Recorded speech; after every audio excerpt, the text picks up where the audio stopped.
ഗ്ലാർമിന academic counsellor IGNOU RC Cochin 1400. ഇന്നത്തെ നമ്മുടെ course code BPCC 107 social psychology ആണ്. സോ സോഷ്യൽ സൈക്കോളജിയിൽ നമ്മൾ മൂന്നാമത്തെ ബ്ലോക്ക് ആയ സോഷ്യൽ കോഗ്നിഷൻ ആണ് ഇന്ന് നമ്മൾ എടുക്കുന്ന ക്ലാസ്. സോ ഇതിൽ യൂണിറ്റ് 5ഉം 6ഉം ആണ് കഴിഞ്ഞ ക്ലാസ്സിൽ എടുത്തത്. ഇന്നിപ്പോൾ യൂണിറ്റ് 7 ആണ്, attitude and attitude change. Introduction. Attitude എന്ന് പറയുമ്പം ഇതിന്റെ ഒരു മലയാളം വാക്ക് എന്ന് പറയുന്നത് നമ്മളുടെ ഒരു മനോഭാവം, അതാണ് ഉദ്ദേശിക്കുന്നത്. So I do or don't like Rohan. എനിക്ക് റോഹനെ ഇഷ്ടമാണ്, അല്ലെങ്കിൽ എനിക്ക് റോഹനെ ഇഷ്ടമല്ല. എനിക്ക് ഡോഗ്സ്, പട്ടികള് പെറ്റായിട്ട് ഇരിക്കുന്നതിനെ കുറിച്ചിട്ടുള്ള എൻ്റെ ഫീലിങ്സ് പോസിറ്റീവായിട്ടോ അല്ലെങ്കിൽ നെഗറ്റീവായിട്ടോ എനിക്ക് ഫീലിങ്സ് ഉണ്ട്. അപ്പം എനിക്കത് ഇഷ്ടമാണ് അല്ലെങ്കിൽ ഇഷ്ടമല്ല, എനിക്ക് അതിനോടൊരു നല്ലൊരു അഭിപ്രായമാണ് അല്ലെങ്കിൽ അല്ല. ഓക്കെ. അതുപോലെ Anand as a colleague has an attitude problem. Anand എൻ്റെ കൂടെ വർക്ക് ചെയ്യുന്ന ആളാണ്, ആൾക്കൊരു ആറ്റിറ്റ്യൂഡ് പ്രോബ്ലം ഉണ്ട് എന്ന് നമ്മൾ മനസ്സിലാക്കുന്നു. So I favour capital punishment for sexual offences. I favour atomic non proliferation at the global level. അപ്പം അറ്റോമിക് ആയിട്ടുള്ള വെപ്പൺസ് സൂക്ഷിക്കുന്നതോ അതോ അത് നമ്മൾ കരുതുന്നതോ ശരിയല്ല എന്ന് ഞാൻ വിശ്വസിക്കുന്നു. അത് ഗ്ലോബൽ ലെവലിൽ അത് ശരിയല്ല എന്ന് ഞാൻ വിശ്വസിക്കുന്നു. ഞാൻ അതിനോട് ഫേവർ ചെയ്യുന്നു. ഓക്കെ. സോ ഇതൊക്കെ കാണിക്കുന്നത് നമ്മളുടെ ഒരു മനോഭാവമാണ്. ഈ പറഞ്ഞ ഓരോ കാര്യത്തിനോടുമുള്ള നമ്മളുടെ മനോഭാവമാണ് കാണിക്കുന്നത്. അപ്പം എങ്ങനെയാണ് ഈ മനോഭാവം ഉണ്ടാകുന്നത്, എങ്ങനെയാണ് നമ്മളുടെ ഓരോ മനോഭാവത്തിൽ ചില മാറ്റങ്ങൾ അല്ലെങ്കിൽ ചില വ്യത്യാസങ്ങൾ, ചേഞ്ചസ് സംഭവിക്കുന്നത് എന്നുള്ളതാണ്. ആദ്യം meaning and definition of attitude. എന്താണ് ആറ്റിറ്റ്യൂഡ് അല്ലെങ്കിൽ മനോഭാവം കൊണ്ട് ഉദ്ദേശിക്കുന്നത്? സോ ഗോർഡൺ ആൽപോർട്ട് 1935 പറഞ്ഞതനുസരിച്ച് ആറ്റിറ്റ്യൂഡ് എന്ന് പറയുന്നത് it's a mental and neural state of readiness organised through experience exerting a directive or dynamic influence upon the individual's response to all objects and situations with which it is related. Okay.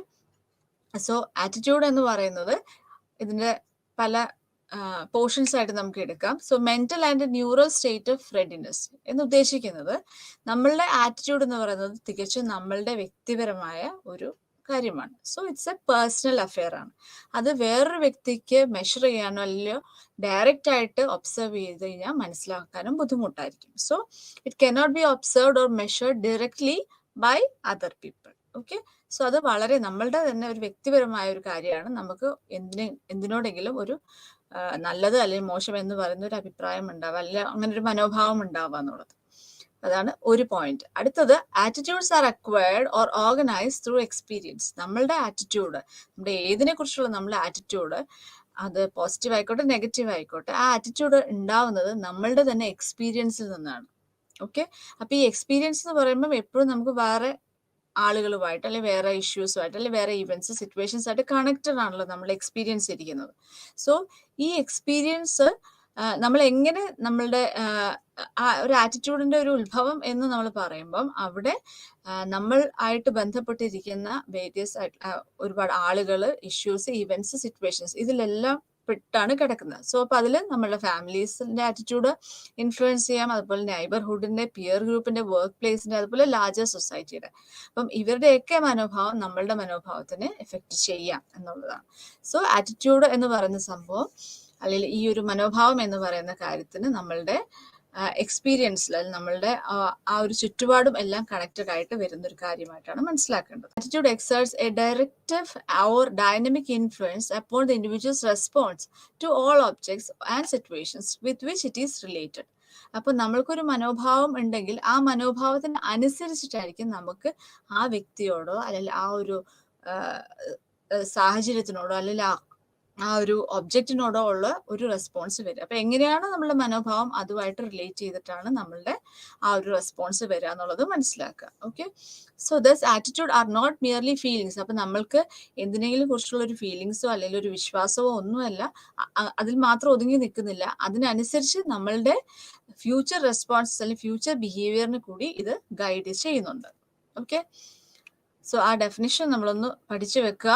It's a mental and neural state of readiness organized through experience, exerting a directive or dynamic influence upon the individual's response to all objects and situations with which it is related. So, അപ്പോൾ attitude എന്ന് പറയുമ്പോൾ ഇതൊരു state of mind ആണ് അല്ലേ, നമ്മളുടെ ഒരു മനോഭാവമാണ്, നമ്മുടെ മനസ്സിന്റെ ഒരു അവസ്ഥയാണ്. നമ്മുടെ ആ ഒരു വ്യക്തിയെക്കുറിച്ച് ചിന്തിക്കുമ്പോൾ, അല്ലെങ്കിൽ ആ ഒരു ഇവന്റിനെ കുറിച്ച് ചിന്തിക്കുമ്പോൾ, ആ ഒരു സിറ്റുവേഷനെ കുറിച്ച് ചിന്തിക്കുമ്പോൾ, അല്ലെങ്കിൽ ആ ഒരു ഒബ്ജക്റ്റിനെ കുറിച്ച് ചിന്തിക്കുമ്പോൾ ഉണ്ടാകുന്ന നമ്മളുടെ ഒരു മനോഭാവം ആണ്, അല്ലെങ്കിൽ മെന്റൽ അല്ലെങ്കിൽ സ്പെസിഫിക് സ്റ്റേറ്റ് ഓഫ് മൈൻഡ് ആണ് നമുക്ക് ആറ്റിറ്റ്യൂഡ് എന്ന് പറയാം.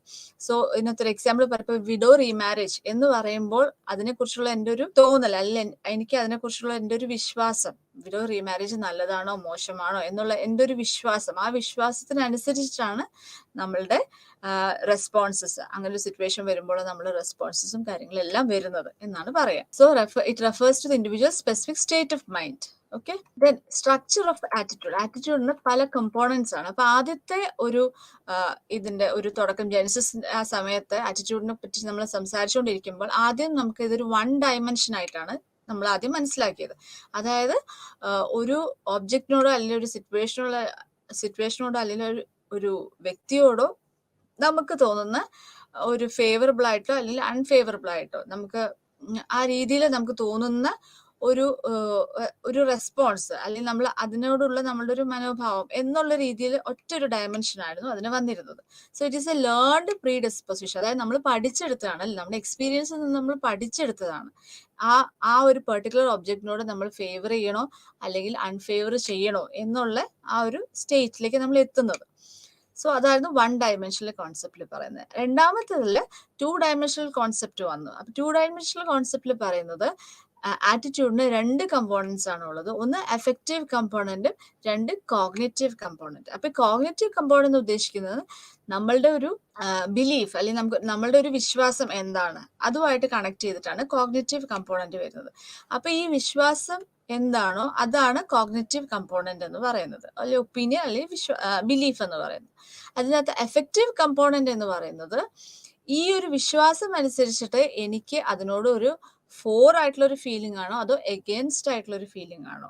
അപ്പം എനിക്ക് വിഡോ റീമാരേജ് എന്ന് പറയുമ്പോൾ എനിക്ക് അതിനോട് ഒരു ഒപ്പീനിയൻ ഉണ്ട്, ഓക്കെ, എനിക്കൊരു ധാരണയുണ്ട്. അപ്പം ഈ ഒരു ധാരണ വെച്ചിട്ട് എനിക്ക് അതിനോടൊരു പോസിറ്റീവ് ഒരു ഫീലിംഗ് ആണോ നെഗറ്റീവ് ആയിട്ടുള്ള ഒരു ഫീലിംഗ് ആണോ. എനിക്ക് വിഡോ റീമാരേജിനോട് വളരെ പോസിറ്റീവ് ആയിട്ടുള്ളൊരു ഫീലിംഗ് ആണ് എനിക്ക് ആലോചിക്കുമ്പം എനിക്ക് വരുന്നത്. അപ്പൊ അങ്ങനെ വരാൻ കാരണം എനിക്ക് അതുമായിട്ട് റിലേറ്റ് ചെയ്തിട്ടുള്ള എൻ്റെ ഒപ്പീനിയൻസും ബിലീഫ്സും ആണ്. Okay, so affective component and cognitive component, ഇങ്ങനെ 2 കമ്പോണൻസ് വെച്ചിട്ടായിരുന്നു 2 ഡയമെൻഷണൽ കോൺസെപ്റ്റിൽ വന്നത്. അടുത്തത് 3 ഡയമെൻഷണൽ കോൺസെപ്റ്റ് ആണ്. ആ ഒരു ലെവലിലാണ് നമ്മൾ ഇപ്പോൾ നിൽക്കുന്നത്. അപ്പം ഇതിൽ പറയുന്നത് ABC ഓഫ് ആറ്റിറ്റ്യൂഡ് എന്നാണ് പറയുന്നത്. സോ എഫക്റ്റീവ് കമ്പോണന്റ് ഉണ്ട്, കോഗ്നിറ്റീവ് കമ്പോണന്റ് ഉണ്ട് ആൻഡ് ബിഹേവിയറൽ കമ്പോണന്റ്. 3 കമ്പോണൻസ് ഇതിനകത്ത് വരുന്നുണ്ട്. അപ്പോൾ ഇതിൽ ആദ്യം എനിക്ക് ഇതിനെ കുറിച്ചുള്ള ഒരു വിശ്വാസം അല്ലെങ്കിൽ ഒരു ഒപ്പീനിയൻ ആണ് വരുന്നത്. ഈ ഒപ്പീനിയൻ അനുസരിച്ച് എനിക്ക് അതിനോടൊരു ഫേവർ കൊടുക്കണോ, ലൈക്ക് ചെയ്യണോ, ഡിസ്ലൈക്ക് ചെയ്യണോ, അല്ലെങ്കിൽ ഒരു ഫേവറബിൾ ആറ്റിറ്റ്യൂഡ് വെക്കണോ വേണ്ടയോ, ഓക്കെ, അതാണ് വരുന്നത്. ഇനി ആ ഒരു ആറ്റിറ്റ്യൂഡ് വെച്ചിട്ട് ഞാൻ എന്ത് ബിഹേവിയർ ആണ് കാണിക്കുന്നത്, അതാണ് മൂന്നാമത്തെ കമ്പോണന്റ് എന്ന് പറയുന്നത്. So this behavioural component. അപ്പൊ എനിക്ക് അതിനോടൊരു ഫേവറബിൾ ആറ്റിറ്റ്യൂഡ് ആണെങ്കിൽ, ഇപ്പൊ വിഡോ റീമാരേജിനെ കുറിച്ചിട്ട് എൻ്റെ ഒരു വിശ്വാസമുണ്ട്, അല്ലെങ്കിൽ എനിക്കൊരു ധാരണയുണ്ട്.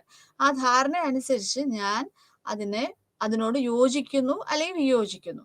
അപ്പൊ യോജിപ്പാണെങ്കിൽ ആ യോജിപ്പിനനുസരിച്ച് ഞാൻ എന്തൊക്കെ എൻ്റെ പെരുമാറ്റത്തിൽ വ്യത്യാസം വരുത്തുന്നു, എൻ്റെ ബിഹേവിയറിൽ വ്യത്യാസങ്ങൾ വരുത്തുന്നു. സോ എനിക്ക് അതിനോട് ഒരു പോസിറ്റീവ് ആയിട്ടുള്ള ഒരു ആറ്റിറ്റ്യൂഡ് ആണെങ്കിൽ ഡെഫിനറ്റ്ലി ഞാൻ ഇതുമായിട്ട് റിലേറ്റ് ചെയ്ത മീറ്റിംഗ്സ് ഓർഗനൈസ് ചെയ്യും. അതുപോലെ വിഡോ റീമാരേജിനെ ഫേവർ ചെയ്തിട്ടുള്ള ലെക്ചേഴ്സ് ഞാൻ കൊടുക്കും. അതിന്റെ ഒരു എക്സ്റ്റെന്റ് വരെ പോകുമ്പോൾ ഈവൻ ഒരു വിഡോയെ കല്യാണം കഴിക്കുന്നതിനെ കുറിച്ചിട്ട് ഞാൻ ചിന്തിക്കും. ഓക്കെ, അപ്പം അത്രയും എൻ്റെ ബിഹേവിയറൽ കമ്പോണൻസ് കൂടി അതിനകത്ത് വരുന്നു. സോ ആറ്റിറ്റ്യൂഡ് എന്ന് പറയുമ്പോൾ ദാറ്റ് ഇസ് എഫക്റ്റീവ് കമ്പോണന്റ് ഉണ്ട്, കോഗ്നിറ്റീവ് കമ്പോണന്റ് ഉണ്ട് ആൻഡ് ബിഹേവിയറൽ കമ്പോണന്റ് ഉണ്ട്. ഓക്കെ, തന്നെ ഒരു എക്സാമ്പിൾ ആണ് പറയുന്നത്. സോ കോഗ്നിറ്റീവ് കമ്പോണന്റ് എന്ന് പറയുമ്പോൾ ഇതുമായിട്ട് ബന്ധപ്പെട്ടുള്ള എൻ്റെ ചിന്തകൾ അല്ലെങ്കിൽ എൻ്റെ വിശ്വാസങ്ങൾ, അതാണ് കോഗ്നിറ്റീവ് കമ്പോണന്റ് എന്ന് പറയുന്നത്. അടുത്തത് എഫക്ട് ഫീലിംഗ് വരും. അപ്പൊ ആ ഇമോഷണൽ കമ്പോണന്റ് ആണ് അവിടെ വരുന്നത്.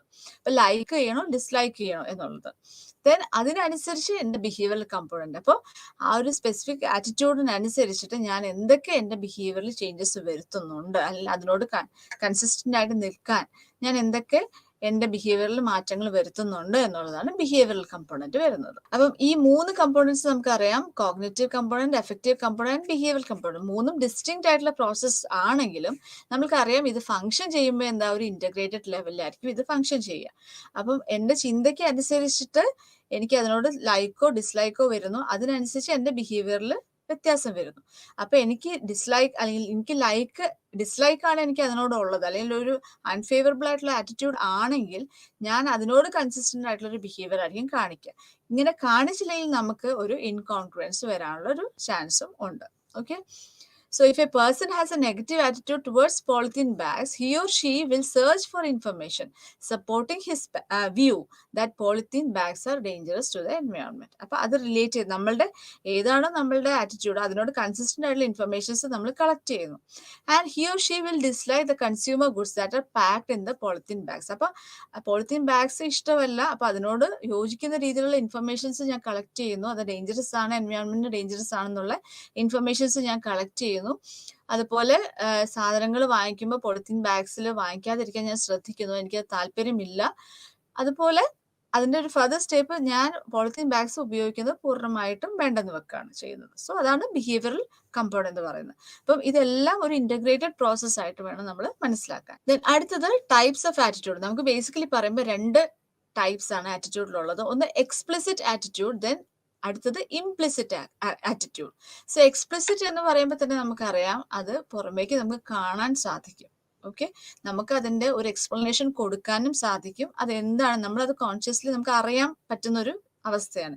എന്തുകൊണ്ടാണ് ഇങ്ങനെ ഒരു ആറ്റിറ്റ്യൂഡ് എന്ന് പറയുന്നത് നമുക്ക് അതിനൊരു റീസൺ കൊടുക്കാനും സാധിക്കും. So that is explicit attitude എന്ന് പറയുമ്പോൾ. Generally we express our attitudes as per our wish. We are aware of our attitude and their influences on our behaviour. നമുക്ക് അറിയാം എനിക്ക് ഇതിനോട് ഒരു പോസിറ്റീവ് ആറ്റിറ്റ്യൂഡ് ആണുള്ളത്, അത് എൻ്റെ ബിഹേവിയറിനെ ഇൻഫ്ലുവൻസ് ചെയ്യുന്നു. ഫോർ എക്സാമ്പിൾ, എനിക്ക് ഈ ഒരു പെർട്ടിക്കുലർ ടൂത്ത് പേസ്റ്റ് ആണ് ഇഷ്ടം.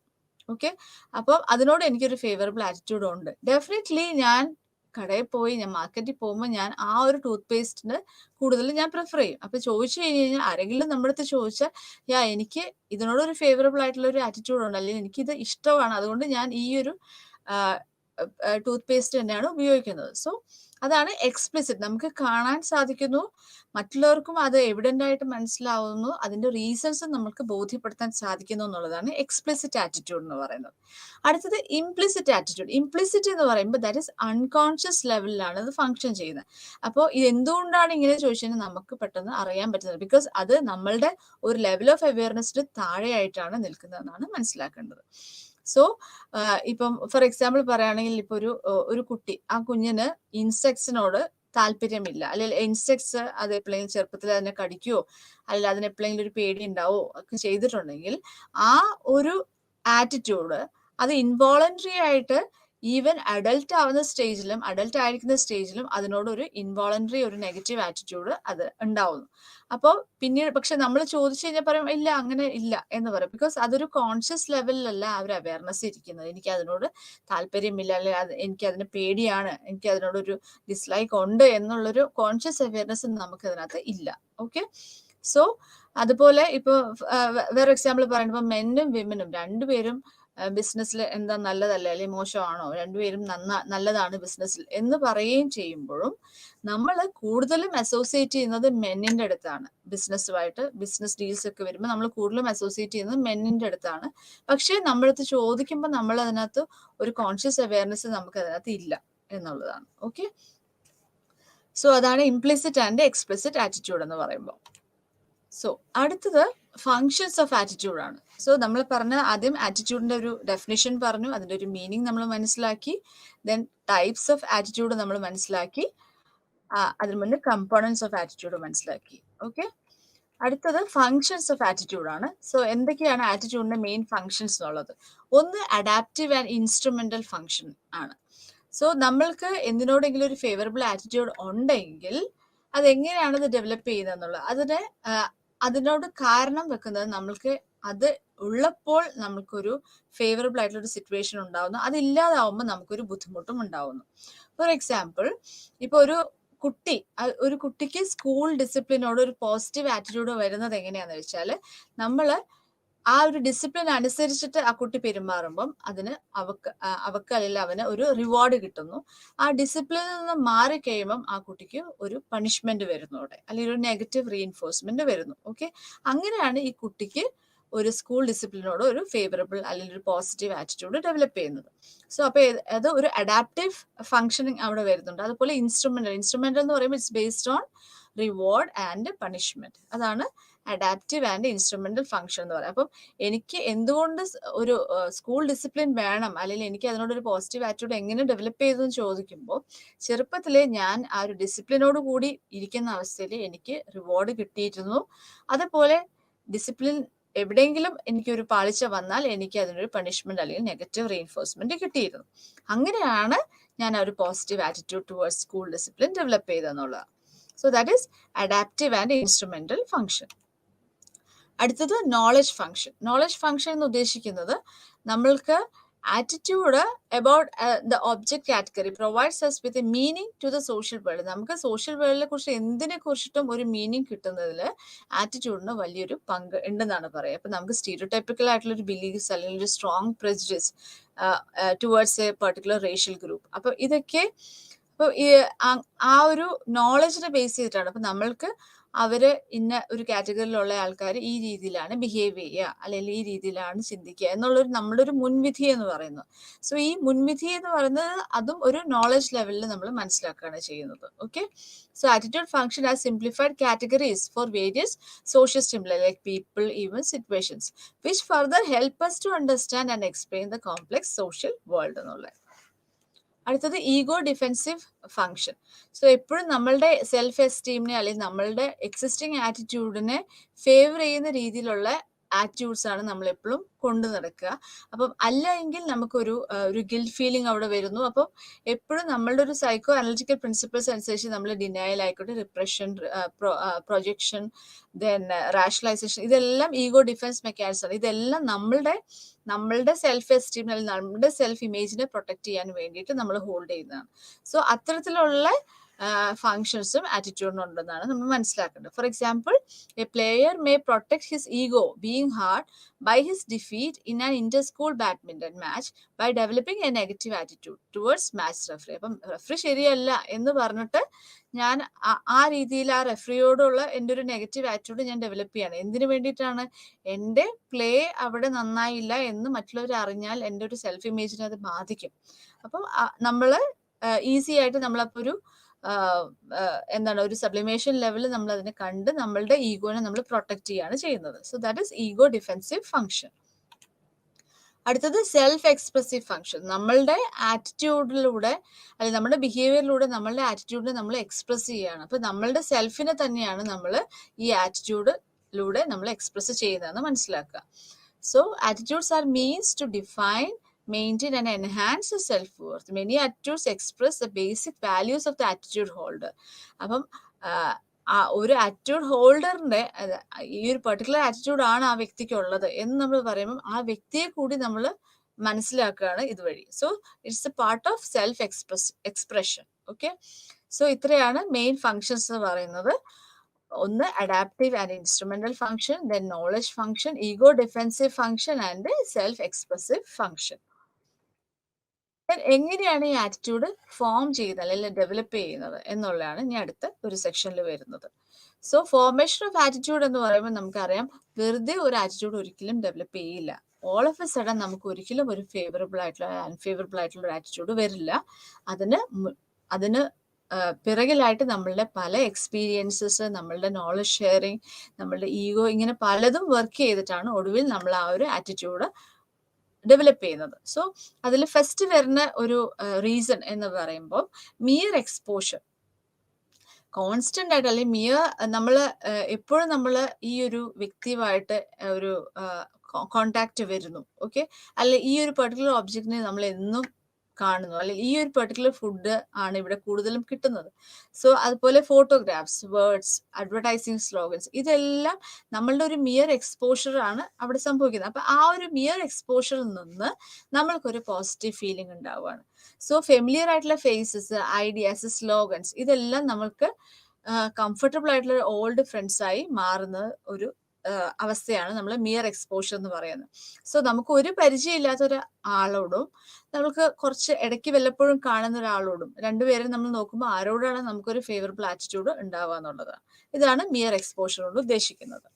സോ അതിലും റിപ്പീറ്റഡ് ആയിട്ടുള്ള എക്സ്പോഷർ വരുമ്പോൾ നമുക്ക് ലൈക്കിംഗ് ഉണ്ടാവുന്നു. When the stimulus are initially neutral or positive.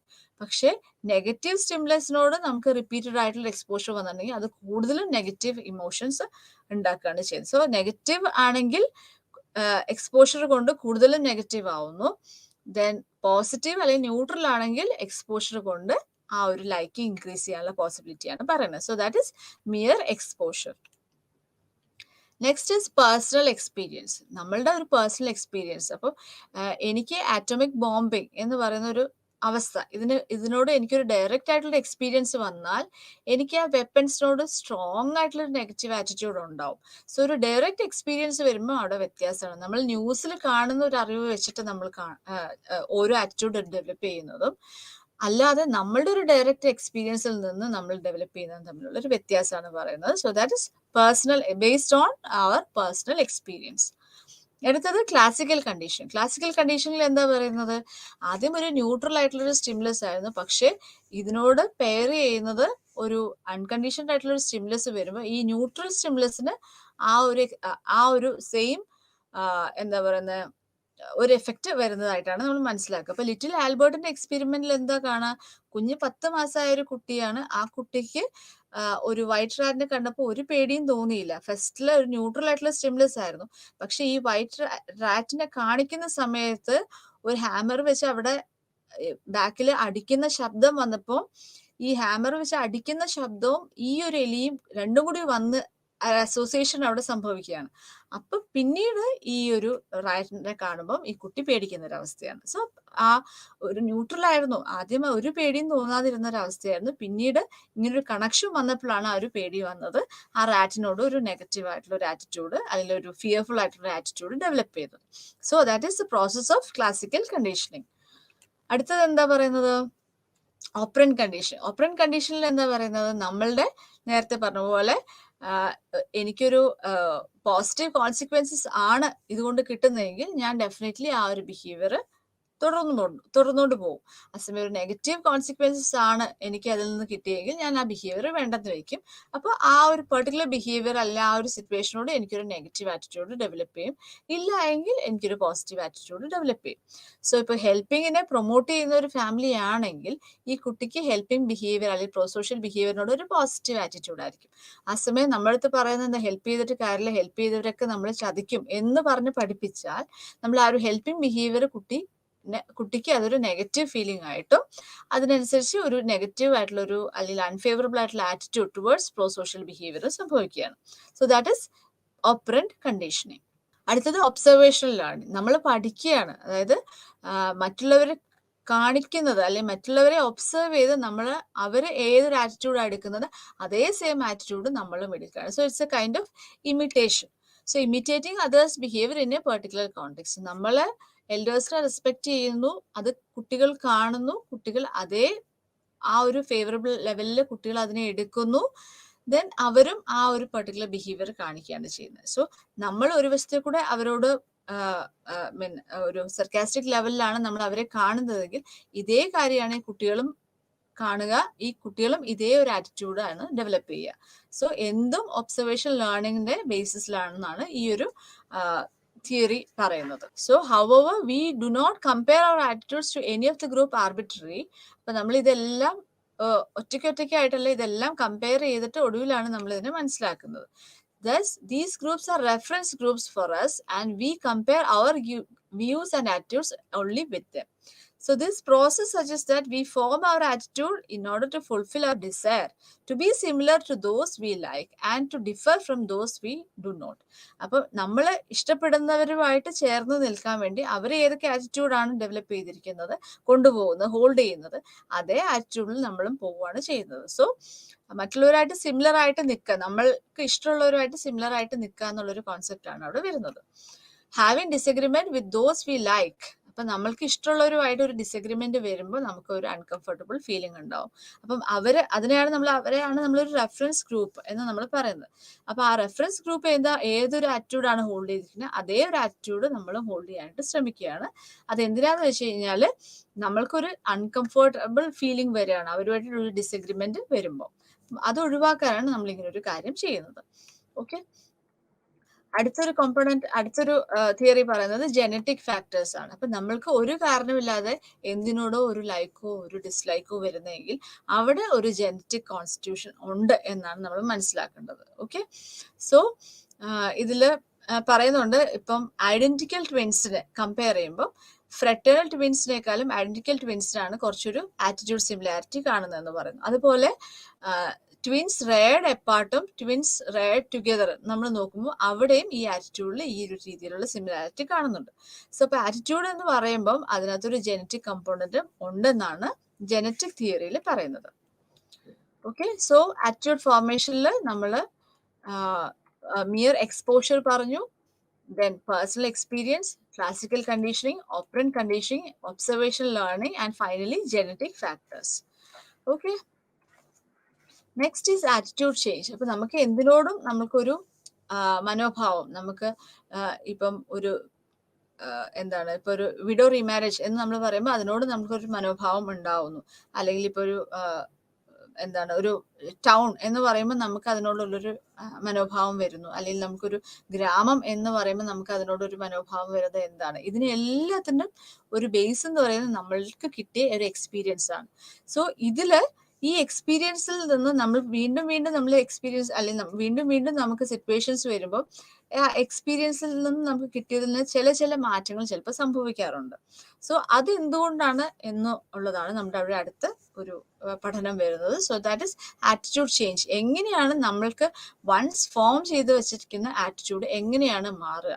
ഒരു വ്യക്തിയെ കുറിച്ചിട്ടായിക്കോട്ടെ, ഒരു ഈവന്റിനെ കുറിച്ചിട്ടായിക്കോട്ടെ, ഒരു സിറ്റുവേഷനെ കുറിച്ചിട്ടായിക്കോട്ടെ, അല്ലെങ്കിൽ ഒരു ഒബ്ജക്റ്റിനെ കുറിച്ചിട്ടായിക്കോട്ടെ, നമ്മൾക്കൊരു ആറ്റിറ്റ്യൂഡ് ഫോം ചെയ്തു, ആ ആറ്റിറ്റ്യൂഡിന് എങ്ങനെയാണ് ഒരു മാറ്റം സംഭവിക്കുക എന്നുള്ളതാണ് ആറ്റിറ്റ്യൂഡ് ചേഞ്ചിൽ വരുന്നത്. So attitude once formed can be changed also. For example, a person who has positive attitude towards atomic weapons may begin opposing it, or vice versa. Attitude change is a process by which valence of attitude is transformed. അപ്പോൾ strength of attitude നമ്മൾ transform ചെയ്യാണ്, or change into opposite direction എന്നുള്ളതാണ്. Okay, so attitude change രണ്ട് രീതിയിലാണ് വരിക. ഒന്ന് congruent ചേഞ്ചും, രണ്ട് ഇൻകോൺഗ്രുവന്റ് ചേഞ്ചും. നമുക്ക് ഓൾറെഡി ഒരു ഫേവറബിൾ ആയിട്ടുള്ള ഒരു ആറ്റിറ്റ്യൂഡ് ഉണ്ട്, അതിനെ കൂടുതൽ ഫേവറബിൾ ആക്കുന്ന ഒരു ചേഞ്ചിന് നമുക്ക് കോൺഗ്രുവന്റ് ചേഞ്ച് എന്നാ പറയാം. ഓക്കെ, സോ എനിക്ക് ഈ ഒരു പെർട്ടിക്കുലർ സബ്ജക്റ്റ് ഇഷ്ടമാണ്, ഇതിനോട് എനിക്കൊരു ഫേവറബിൾ ആയിട്ടുള്ള ആറ്റിറ്റ്യൂഡ് ഉണ്ട്, അതുപോലെ തന്നെ ഞാൻ പഠിക്കും തോറും എനിക്ക് ഇതിനോടുള്ള ഒരു ഫേവറബിൾനെസ് എന്ന് പറയുന്ന ഒരു അവസ്ഥ കൂടി വരുന്നു. So that is A positive change. So അതിനെയാണ് നമ്മൾ കോൺഗ്രുവന്റ് ചേഞ്ച് എന്ന് പറയാം. ഇൻകോൺഗ്രുവന്റ് ചേഞ്ച് എന്ന് പറയുമ്പോൾ when attitude change is unfavorable, that is the direction of change is opposite of the already held attitude. So ഇപ്പൊ ഒരു മിക്സഡ് കോളേജ് എന്ന് പറയുമ്പോൾ എനിക്ക് അതിനോട് ഒരു നെഗറ്റീവ് ആറ്റിറ്റ്യൂഡ് ആയിരുന്നു. ഓക്കെ, പക്ഷെ ഞാൻ ഒരു മിക്സഡ് കോളേജ് പഠിച്ച് അവിടെ മറ്റ് കുട്ടികളുമായിട്ടും അല്ലെങ്കിൽ ഒരു ഓപ്പോസിറ്റ് സെക്സുമായിട്ടുള്ള ഒരു ഇന്ററാക്ഷൻ കാര്യങ്ങളെല്ലാം വന്നു കഴിഞ്ഞപ്പം എനിക്ക് അതുവരെ ഞാൻ ഹോൾഡ് ചെയ്തിരുന്ന ആറ്റിറ്റ്യൂഡിൽ മാറ്റങ്ങൾ സംഭവിച്ചു. സോ ദാറ്റ് ഈസ് ഇൻകോൺഗ്രുവന്റ് ചേഞ്ച് എന്ന് നമ്മൾ പറയാം. സോ ആറ്റിറ്റ്യൂഡ് ചേഞ്ച് രണ്ട് രീതിയിലാണ്, കോൺഗ്രുവന്റ് ചേഞ്ചും ഇൻകോൺഗ്രുവന്റ് ചേഞ്ചും. ഇനി ആറ്റിറ്റ്യൂഡ് ചേഞ്ചിനെ ബേസ് ചെയ്തിട്ടുള്ള ചില തിയറീസ് ആണ്. ഒന്ന് ബാലൻസ് തിയറി എന്നാണ് ഇതിനെ പറയുക.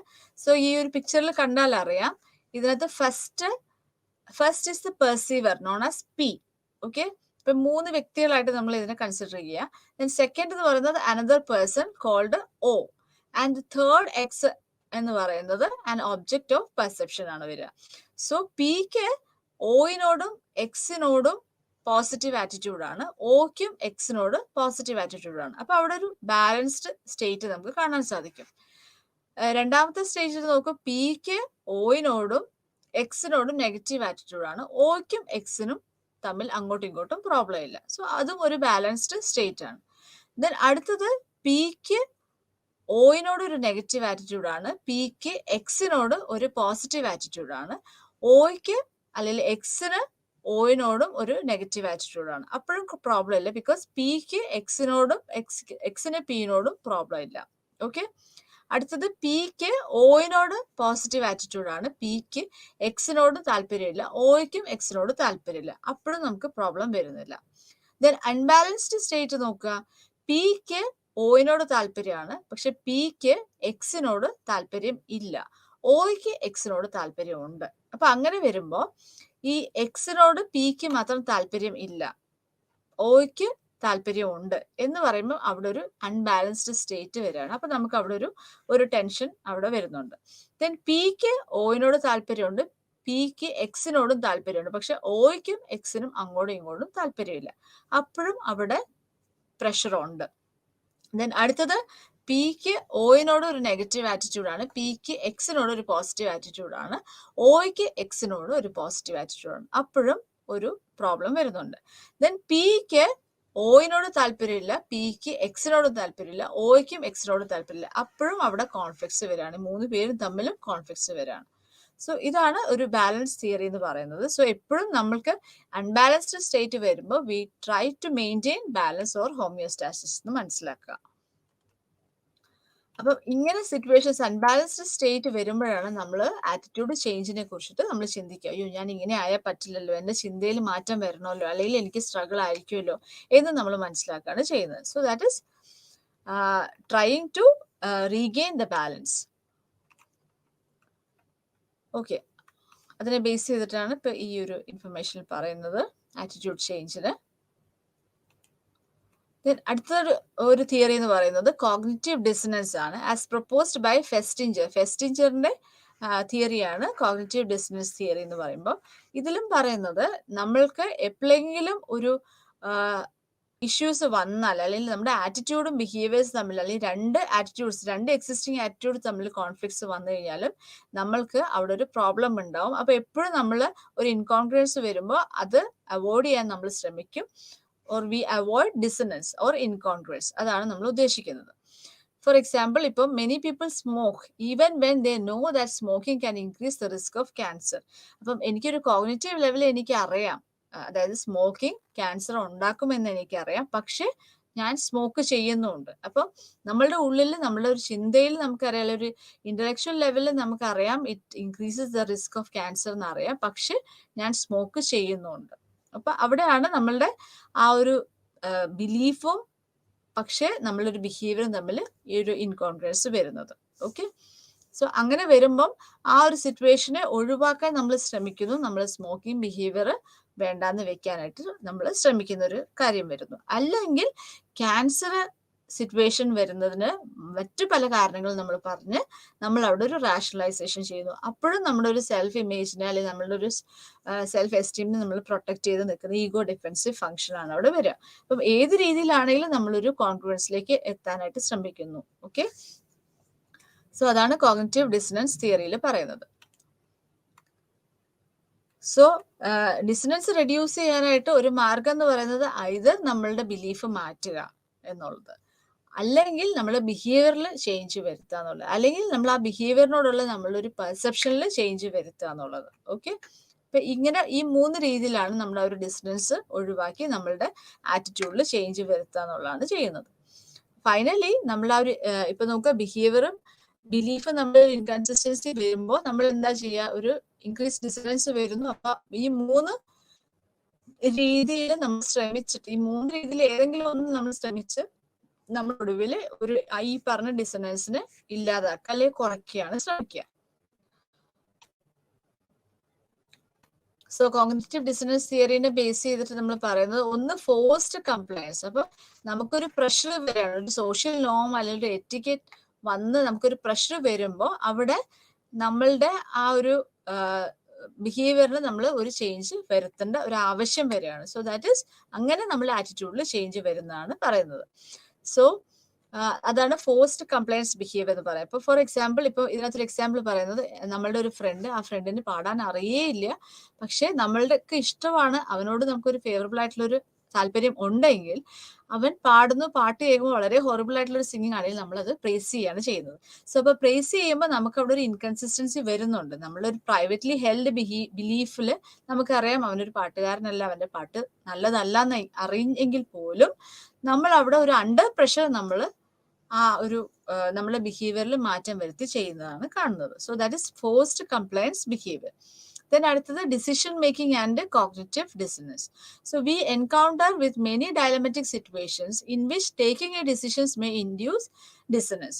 For example, getting married or going for a career is such a great dilemmatic situation. കല്യാണം കഴിക്കണോ അതോ ജോലി, കരിയർ അല്ലെങ്കിൽ ആ രീതിയിൽ നമ്മൾ പോകണം നമ്മൾ ചിന്തിക്കുക. In which the decision making becomes so difficult for the girl reared in a typical Indian social setup. ഒരു ടിപ്പിക്കൽ ആയിട്ടുള്ള ഒരു ഇന്ത്യൻ സോഷ്യൽ സെറ്റപ്പിൽ വളരുന്ന ഒരു കുട്ടിയെ സംബന്ധിച്ചിടത്തോളം ഈ രണ്ട് കാര്യങ്ങളിൽ നിന്ന് ഒരു തീരുമാനം എടുക്കാനായിട്ട് ബുദ്ധിമുട്ടായിരിക്കും. അപ്പം അങ്ങനെ വരുമ്പോൾ എന്താണ്, in such dilemmatic situations both the alternatives have their own. അപ്പൊ രണ്ടിലും അഡ്വാൻറ്റേജസും ഉണ്ട് ഡിസ്അഡ്വാൻറ്റേജസും ഉണ്ട് അല്ലേ. സോ അപ്പൊ ഈ അഡ്വാൻറ്റേജസും ഡിസ്അഡ്വാൻറ്റേജസും രണ്ടും നമ്മൾ നോക്കി കഴിയുമ്പോൾ എന്നിട്ട് നമ്മൾ ഇതിൽ നിന്ന് ഒന്ന് സെലക്ട് ചെയ്യാണ് ചെയ്യുന്നത്. So in such dilemmatic situations, both the alternatives have their own advantages and disadvantages, and going along with one alternative closes the possibility of availing the advantages of the alternative. നമുക്കറിയാലോ, ഒന്ന് എടുക്കുമ്പോൾ മറ്റത് നമുക്ക് നഷ്ടമാവുകയാണ് automatically. Either way, regardless of which of the two alternatives is selected, advantages of the rejected alternative arouse dissonance. അപ്പം എങ്ങനെയാണെങ്കിലും നമ്മൾ ഒന്ന് എടുത്തു കഴിയുമ്പോൾ മറ്റേത് നമ്മുടെ കയ്യിൽ നിന്ന് പോയതിന്റെ ഒരു ബുദ്ധിമുട്ട് നമുക്ക് വരാൻ സാധ്യതയുണ്ട്. So it arouse the dissonance. Then അടുത്തത് പറയുന്നത് എഫേർട്ട് ജസ്റ്റിഫിക്കേഷൻ ആണ്. It seems logical to construe that people attach more value to those goals that are achieved after great efforts. നമ്മൾക്ക് ഒരുപാട് കഷ്ടപ്പെട്ട് നമ്മൾ നേടിയെടുത്തതിനോട് നമുക്കൊരു പോസിറ്റീവ് അല്ലെ അതിന് നമ്മൾ കൂടുതൽ വാല്യൂ നമ്മൾ കൊടുക്കാറുണ്ട്. സോ അത് പോസിറ്റീവായിട്ടുള്ള ലെവലിൽ തന്നെ പോകുന്നത് നമ്മൾ എപ്പോഴും ആഗ്രഹിക്കുന്നുണ്ട് for reducing the dissonance. Therefore, people tend to justify their efforts by appraising the achieved goal in a more positive way. അപ്പോൾ ഉള്ള ഒരു പോസിറ്റീവ് ലെവലിനേക്കാളും കൂടുതലായിട്ട് നമ്മൾ പോസിറ്റീവായിട്ട് പറയാം, ബിക്കോസ് അത്രയും നമ്മൾ എഫേർട്ട് അതിനു വേണ്ടി എടുത്തതുകൊണ്ട്. And by attaching more subjective value to those goals, consequently leading to the reduced dissonance. Okay, so ഇത്രയാണ് നമ്മുടെ ആ ഒരു തിയറിയിൽ പറയുന്ന ആറ്റിറ്റ്യൂഡ് ചേഞ്ചിൽ നമ്മൾ ആദ്യത്തെ ഒരു തിയറിറ്റിക്കൽ കോൺസെപ്റ്റ്സിൽ വരുന്നത്. സോ ആറ്റിറ്റ്യൂഡ് ചേഞ്ച് എന്ന് പറയുമ്പോൾ രണ്ട് രീതിയിലാണ്, കോൺഗ്രുവന്റ് ചേഞ്ചും ഇൻകോൺഗ്രുവന്റ് ചേഞ്ചും. ഫേവറബിൾ മോർ ഫേവറബിൾ ആവുന്നതും congruent change, then favourable unfavourable ആവുന്നത് അല്ലെങ്കിൽ അൺഫേവറബിൾ ഫേവറബിൾ ആവുന്നത് ഇൻകോൺഗ്രുവന്റ് ചേഞ്ച്. ദെൻ ബാലൻസ് തിയറിയെ പറ്റി പറയുന്നുണ്ട് ആറ്റിറ്റ്യൂഡ് ചേഞ്ചിൽ. ദെൻ അടുത്തത് കോഗ്നിറ്റീവ് ഡിസനൻസ് തിയറിയാണ്. കോഗ്നിറ്റീവ് ഡിസനൻസ് തിയറിയിൽ പറയുന്നത് ഡിസനൻസ് കുറയ്ക്കാൻ നമ്മൾ ഐദർ ഈ 3 സ്റ്റെപ്സ് ആണ് നമ്മൾ എടുക്കുക. ഈ 3 ഏതെങ്കിലും ഒന്ന്, like change belief, change behaviour or change the perception of behaviour. അടുത്തത് പെർസുവേഷൻ. പെർസുവേഷൻ എന്ന് പറയുമ്പോൾ നമുക്കറിയാലോ ആറ്റിറ്റ്യൂഡ് ചേഞ്ചിന് പറയുന്നതാണ് പെർസുവേഷൻ. അപ്പൊ ഈ പെർസുവേഷനിൽ എപ്പോഴും ഒരു എക്സ്റ്റേണൽ കമ്മ്യൂണിക്കേഷൻ വരുന്നുണ്ട് പെർസുവേഷനിൽ പറയുമ്പോൾ. ഇപ്പൊ നമ്മൾ നേരത്തെ പറയാൻ നമ്മളൊരു ഇന്റേണൽ ലെവലിലാണ്, നമ്മളുടെ ബിലീഫ് അതിനനുസരിച്ച് നമ്മുടെ ആറ്റിറ്റ്യൂഡ്, നമ്മുടെ ബിഹേവിയർ, അതിൽ എന്തെങ്കിലും പ്രോബ്ലം വന്നിട്ടുണ്ടെങ്കിൽ നമുക്ക് ഡിസനൻസ് ഉണ്ടാവും, ഒരു ഇൻകോൺഫിഡൻസ് ഉണ്ടാവും. നമ്മളപ്പോൾ ആ ഡിസനൻസ് അവോയ്ഡ് ചെയ്ത് നമ്മളൊരു ബാലൻസ്ഡ് സ്റ്റേജിൽ എത്താനായിട്ട് നമ്മൾ ശ്രമിക്കും. സോ അതാണ് നമ്മളുടെ ഇതുവരെ നമ്മൾ പറഞ്ഞ ആറ്റിറ്റ്യൂഡ് ചേഞ്ചിൽ. അസമയം പെർസുവേഷൻ എന്ന് പറയുന്ന ഒരു വാക്ക് വരുമ്പം അവിടെ എപ്പോഴും ഒരു എക്സ്റ്റേണൽ ആയിട്ടുള്ള ഒരു സോഴ്സ് അവിടെ വരുന്നുണ്ട്. നമ്മൾ മാറ്റം വരുത്താൻ വേണ്ടിയിട്ട് ഒരു എക്സ്റ്റേണൽ സോഴ്സ് അവിടെ വരുന്നുണ്ട്. അപ്പൊ എക്സ്റ്റേണൽ കമ്മ്യൂണിക്കേഷൻ എന്ന് പറയുന്നത് ഐദർ ഇൻ പേഴ്സൺ ആയിരിക്കാം, or through mass media, either in text or through multimedia. അതാണ് പെർസുവേഷൻ നമ്മൾ ഉദ്ദേശിക്കുക. So persuasion refers to changing attitude തന്നെയാണ് by such external communication, either in person or through mass media. So ഇതില് പെർസുവേഷനിൽ പറയുന്ന ഒരു model എന്ന് പറയുന്നത് dual process model of persuasion ആണ്. അപ്പം അതിൽ ഇലാബറേറ്റ് ലൈക്ലിഹുഡ് മോഡലും അതുപോലെ ഹ്യൂറിസ്റ്റിക് സിസ്റ്റമിക് മോഡലും, ഈ 2 മോഡൽസ് ആണ് പറയുന്നത്. സോ എന്താണ് നമുക്ക് നോക്കാം, എന്താണ് ഇലാബറേറ്റ് ലൈക്ലിഹുഡ് മോഡൽ ആൻഡ് എന്താണ് ഹ്യൂറിസ്റ്റിക് സിസ്റ്റമിക് മോഡൽ എന്നുള്ളത്. സോ അതാണ് നമ്മൾ dual process model of persuasion എന്ന് പറയുന്നത്. സോ ഇലാബറേറ്റ് ലൈക്ലിഹുഡ് മോഡലിൽ നമ്മൾ പറയുന്നത് ഒരു പെർസ്വേസീവ് കമ്മ്യൂണിക്കേഷന്റെ അതിന് നമ്മളൊരു സെൻട്രൽ അല്ലെങ്കിൽ ഒരു സിസ്റ്റമാറ്റിക് റൂട്ടിലൂടെയാണ് നമ്മൾ ആ ഇൻഫർമേഷൻ കടത്തിവിടുന്നത്. അപ്പോൾ അവിടെ കണ്ടന്റിന് നമ്മൾ കൂടുതൽ പ്രാധാന്യം കൊടുക്കുന്നുണ്ടെന്നുള്ളതാണ്. അപ്പൊ നമ്മൾ എഫേർട്ട് ഇട്ട് ആ ഒരു കാര്യം മനസ്സിലാക്കിയതിന് ശേഷമാണ് നമ്മൾ ആറ്റിറ്റ്യൂഡിൽ ചേഞ്ച് വരുത്തുന്നത് എന്നുള്ളത്. സോ ഫോർ എക്സാമ്പിൾ, ഇപ്പം ട്യൂഷൻ ഇരിക്കുന്ന കുട്ടികളുടെ അടുത്ത് പറയാണ് നെക്സ്റ്റ് ഇയർ ട്യൂഷൻ ഫീസ് കൂട്ടും എന്ന് നമ്മൾ പറയുമ്പോൾ നെക്സ്റ്റ് ഇയർ ട്യൂഷൻ വേണ്ട കുട്ടികൾ അതിനെ കൂടുതൽ ശ്രദ്ധിക്കുന്നു. അതിനുശേഷം നമ്മൾ അതിന്റെ കണ്ടന്റ് ശ്രദ്ധിക്കുന്നു. അപ്പൊ അടുത്ത വർഷം ട്യൂഷൻ ഫീസ് കൂട്ടുമ്പോൾ ഇന്ന ബെനിഫിറ്റുകൾ നിങ്ങൾക്ക് കിട്ടും എന്ന് പറയുമ്പോൾ ട്യൂഷൻ ഫീസിനെ കുറിച്ചുള്ള ഒരു നെഗറ്റീവ് ആറ്റിറ്റ്യൂഡ്, അല്ലെങ്കിൽ ഇൻക്രീസ് ചെയ്യുന്നതിനെ കുറിച്ചുള്ള ഒരു നെഗറ്റീവ് ആറ്റിറ്റ്യൂഡ്, അല്ലെങ്കിൽ ഒരു താല്പര്യം ഇല്ലാത്തൊരു ആറ്റിറ്റ്യൂഡിൽ നിന്ന് നമ്മളൊരു ഫേവറബിൾ ആറ്റിറ്റ്യൂഡിലേക്ക് മാറുന്നു. അപ്പം നമ്മൾ പേരൻസിന്റെ അടുത്ത് നമ്മൾ കൺവിൻസ് ചെയ്ത് പറയുന്നത് എങ്ങനെയാണ്, ഞാനും ഓർത്ത് എനിക്ക് ട്യൂഷൻ ഫീസ് കൂടുന്നതിന് താല്പര്യമില്ല, പക്ഷെ കൂട്ടി കഴിയുമ്പോൾ ഇങ്ങനെ ബെനിഫിറ്റ് ഉണ്ടെന്നൊക്കെ ഞാൻ മനസ്സിലാക്കി. സോ ആ ഒരു മെസ്സേജിന്റെ കണ്ടന്റിനാണ് നമ്മൾ അവിടെ കൂടുതലും പ്രാധാന്യം കൊടുത്തത്. അപ്പൊ ഒരു എഫേർട്ട്ഫുൾ ടാസ്ക് ആണ് അവിടെ വന്നത് നമ്മളുടെ ആറ്റിറ്റ്യൂഡിന് ചേഞ്ച് ചെയ്യാനായിട്ട്. സോ അതാണ് നമ്മൾ എലാബറേഷൻ ലൈക്ലിഹുഡ് മോഡൽ എന്ന് പറയുന്നത്. അടുത്തത് heuristic systematic model. So heuristic systematic മോഡലിൽ പറയുന്നത് എന്താണ്, when the target person is less motivated, നമുക്ക് അതിനോടൊരു താല്പര്യം ഇല്ലാത്ത ഒരു അവസ്ഥയിലാണെങ്കിൽ നമ്മൾ കേൾക്കുന്നത് നമ്മളൊരു ഈസി റൂട്ടിലൂടെയാണ് പോകുന്നത്. ആ ഒരു റൂട്ടാണ് നമ്മൾ പറയുന്നത് പെരിഫറൽ ഓർ ഹ്യൂറിസ്റ്റിക് റൂട്ടാണ് നമ്മൾ അവിടെ എടുക്കുക ദാൻ സെൻട്രൽ റൂട്ട്. മറ്റേതിന്റെ കേസ് നമ്മൾ സെൻട്രൽ റൂട്ടാണ് എടുത്തിട്ടുണ്ടെങ്കിൽ ഇതിൽ നമ്മൾ പെരിഫറൽ ഓർ ഹ്യൂറിസ്റ്റിക് റൂട്ടാണ് എടുക്കുന്നത്. അപ്പം ഇവിടെ ഇപ്പൊ ഫോർ എക്സാമ്പിൾ പറയാം, ഇപ്പൊ ഒരു ഡിബേറ്റ് നടക്കുക, ഒരു പൊളിറ്റിക്കൽ ഡിബേറ്റ് നമ്മൾ നടക്കുകയാണ്, അത് വളരെ ഒരു ബോറിംഗ് ആയിട്ടുള്ള ഒരു സെഷൻ ആണെങ്കിൽ നമ്മൾ അതിനകത്ത് ഏതെങ്കിലും ഒരു ചില എക്സ്റ്റേണൽ ഒരു ഫിസിക്കൽ അപ്പിയറൻസ് വെച്ചിട്ടോ അല്ലെ അട്രാക്റ്റീവ്നെസ്സിനെ ബേസ് ചെയ്തിട്ടോ നമ്മൾ പെർസ്വേഡഡ് ആവുന്ന ഒരു സ്റ്റേജിനെയാണ് നമ്മൾ ഹ്യൂറിസ്റ്റിക് സിസ്റ്റമാറ്റിക് മോഡൽ എന്ന് നമ്മൾ പറയുന്നത്. ഫോർ എക്സാമ്പിൾ, ഇപ്പോൾ ഒരു പൊളിറ്റിക്കൽ ഡിബേറ്റ് ആണ് അവിടെ നടക്കുന്നതെങ്കിൽ നമുക്ക് അവിടെ നമ്മൾ ഈ രണ്ടുപേര് ഉണ്ടെങ്കിൽ ഈ രണ്ടുപേരിൽ നമുക്ക് ഇഷ്ടപ്പെടുന്ന ആരെയാണ്, കുറച്ചും കൂടി ഒരു വാമായിട്ട് സംസാരിക്കുന്നത്, അല്ലെങ്കിൽ കുറച്ചും കൂടി ഒരു പ്ലീസിംഗ് ആയിട്ട് സംസാരിക്കുന്നത്, സൂതിങ് വോയിസ് ആർക്കാണ്, അവർ പറയുന്നതിനോട് നമ്മൾ കൂടുതലും ചായ്വ് കാണിക്കുന്ന ഒരു അവസ്ഥയാണ് നമ്മൾ ചെയ്യുന്നത്. സോ അതാണ് ഒരു ഹ്യൂറിസ്റ്റിക് സിസ്റ്റമാറ്റിക് മോഡൽ നമ്മൾ പറയുന്നത്.